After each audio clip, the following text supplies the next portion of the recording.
Hello everyone, I am Dr. R. Shaktivel Murugan, working as an assistant professor in the Department of Mechanical Engineering at Kamaraj College of Engineering Technology, Virudhunagar. Okay, so in the earlier video we have discussed about design rules for binder jetting process, and in this video we are going to discuss exclusively about the design rules exclusively for stereolithography apparatus. So in this video we are going to focus only the design rules which is completely focused on that particular one process alone. So before that, these are the design rules and main process parameters which affects the design parameters of any of the end user components. Basically this design rules is very important to fabricate any 3D printing component using any 3D printing apparatus like SLA or FDM or SLS, some other types of metal 3D printing, anything. So the objective is to manufacture an end user part using these 3D printing techniques. So for this, these are the process parameters: layer thickness, accuracy and tolerances, support structures and support structure styles, and wall thickness regarding vertical wall thickness, horizontal wall thickness, and support materials, overhang angles, and the clearance between moving parts. These types of parameters is common for most of the 3D printing processes.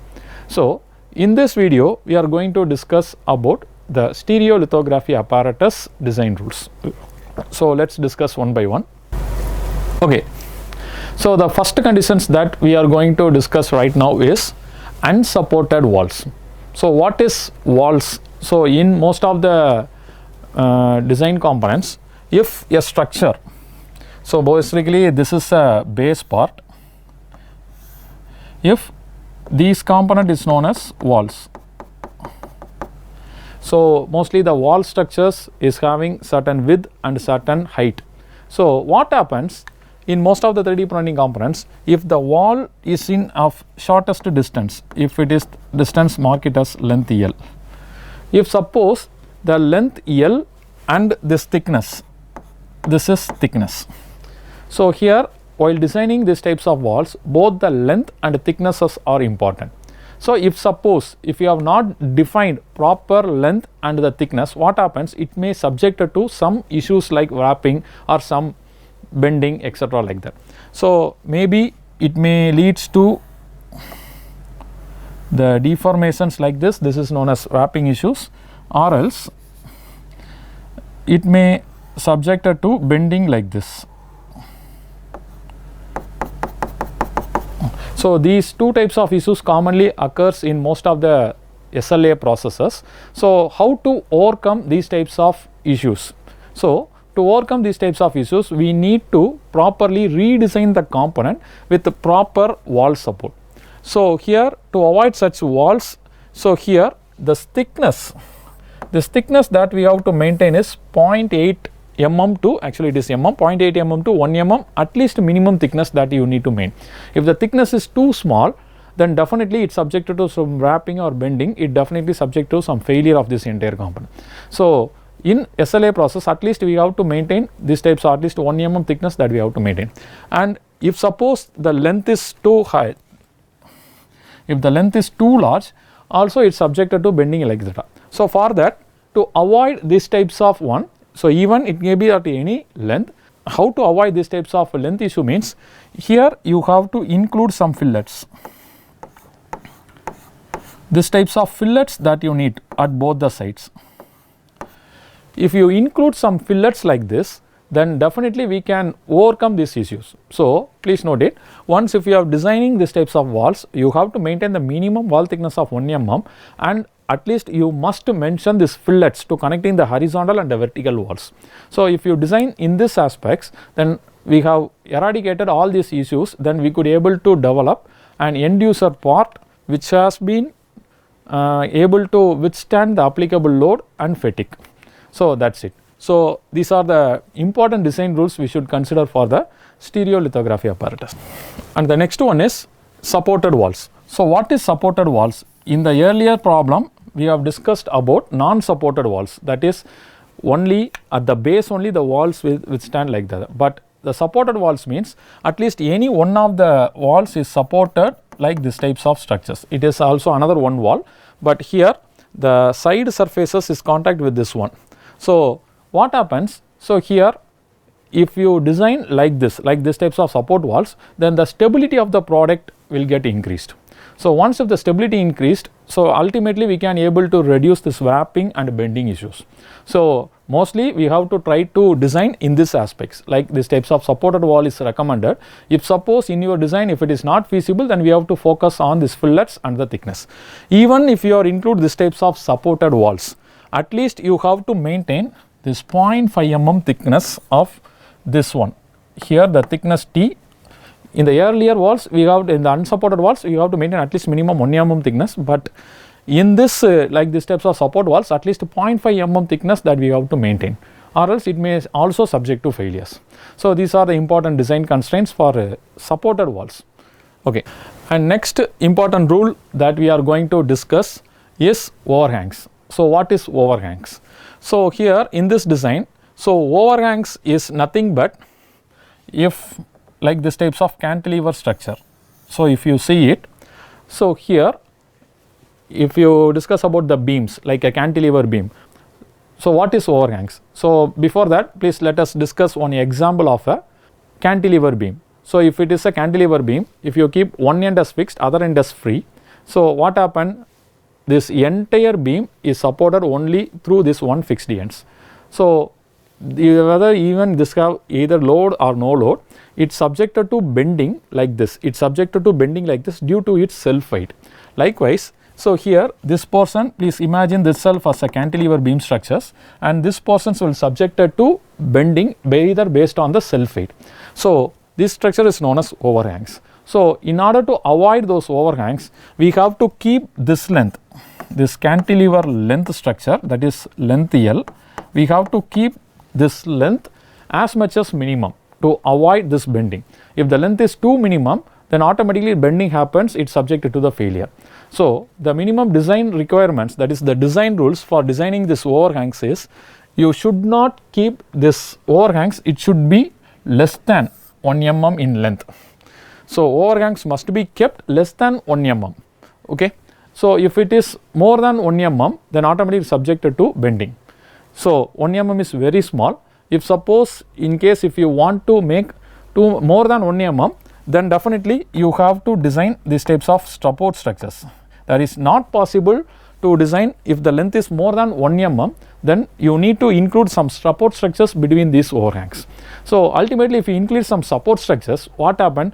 It's subjected to it makes the entire component increase in the machining time, that is a printing time, and also it also needs an additional post processing requirements to remove these support structures. Therefore the time of preparation of this end user components will get increased.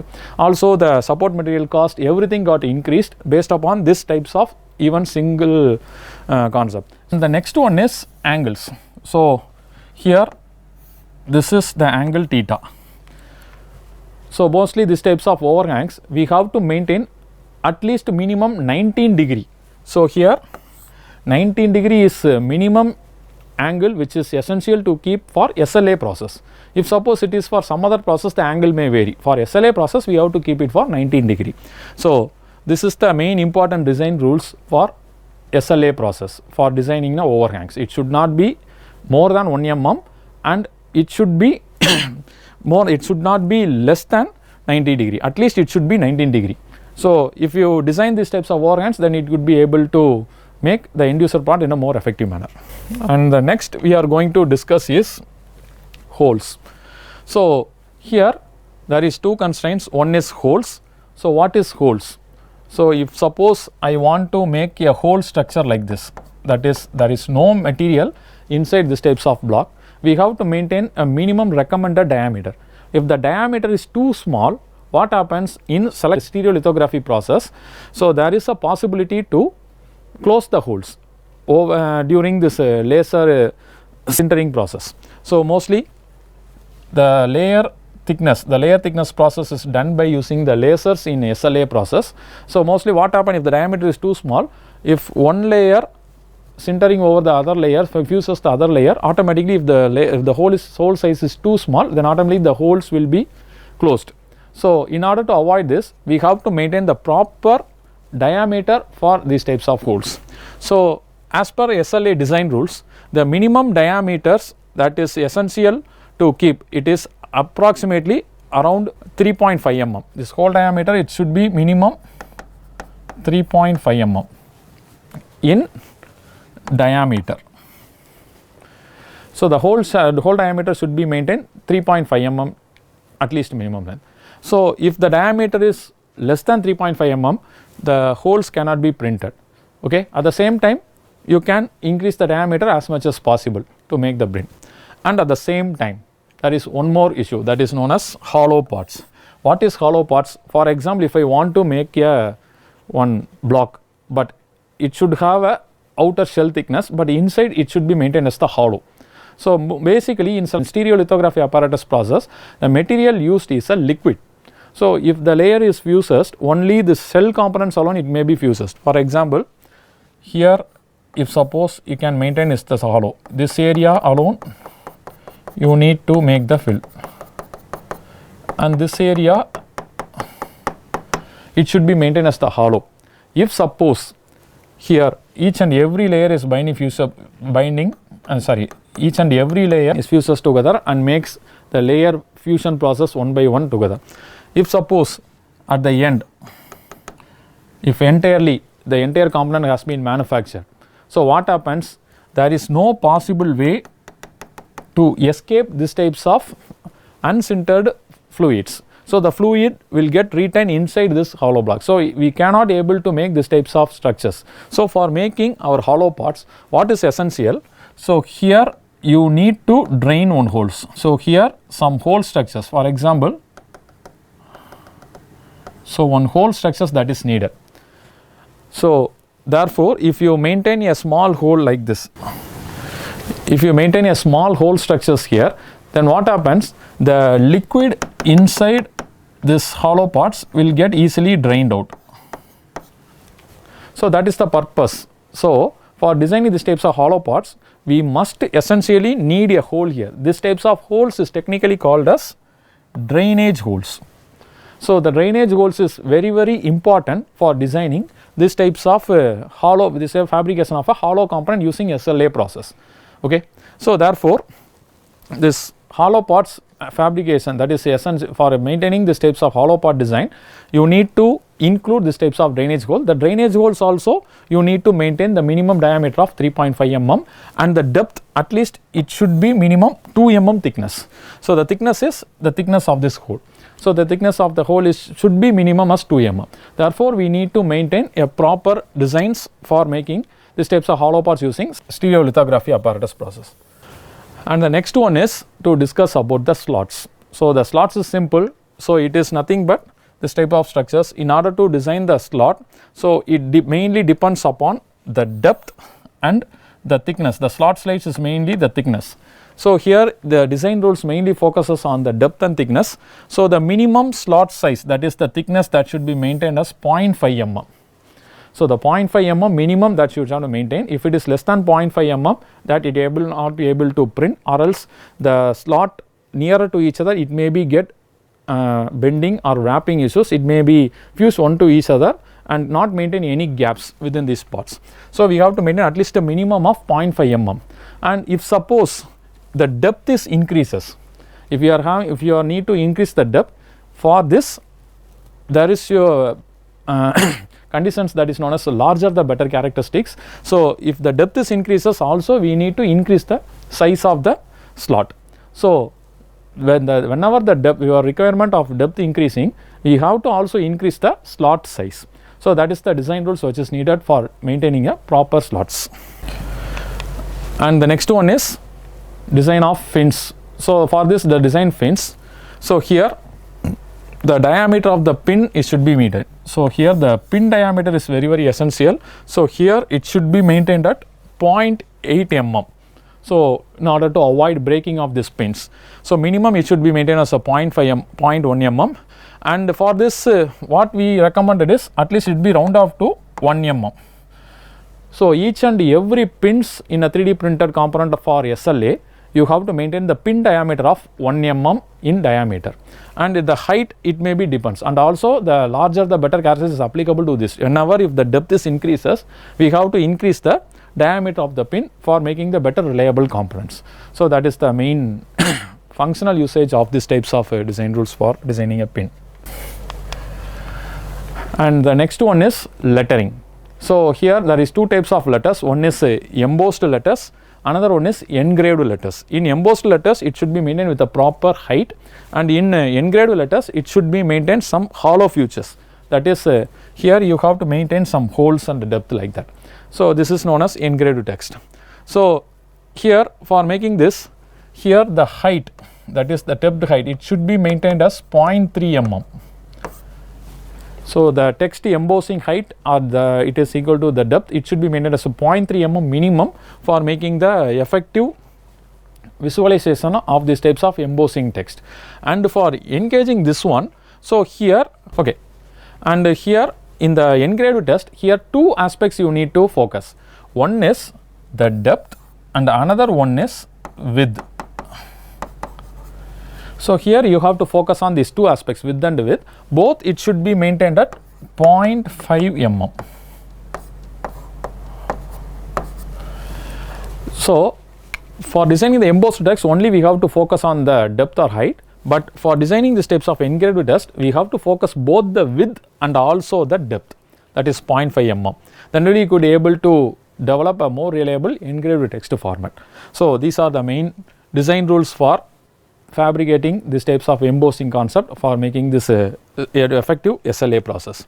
I am going to just summarize this entire videos. So in this video we have discussed about basic design rules for making an effective component using a stereolithography apparatus.